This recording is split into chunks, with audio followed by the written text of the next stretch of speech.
The aim of the following experiment is to analyse Schwann cell development along growing axons, their natural habitat. This is achieved by first explanting superior cervical ganglia, or SCGs, of mouse embryos onto collagen matrices.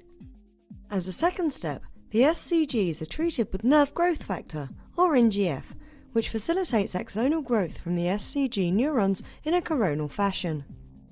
In addition to axonal growth from the explant, endogenous Schwann cells can be observed migrating along the extending axons towards the periphery. Schwann cell development can be analysed by time-lapse imaging, and also by endpoint analysis of fixed tissue, which enables distance measurements.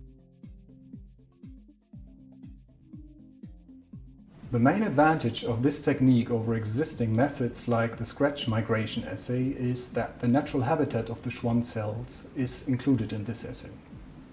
Visual demonstration of this method is critical, as the correct assembly of the collagen matrix and the correct dissection of the SCGs are key to success. These steps are not especially difficult to learn, they just need practice.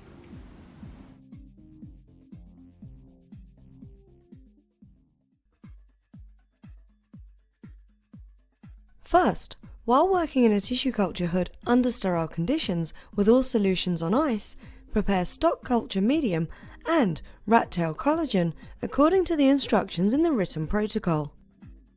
Mix 800 microliters of rat tail collagen with 210 microliters of the stock medium without introducing bubbles. The solution should remain a red colour. If the solution turns yellow, then the rat tail collagen solution is too acidic.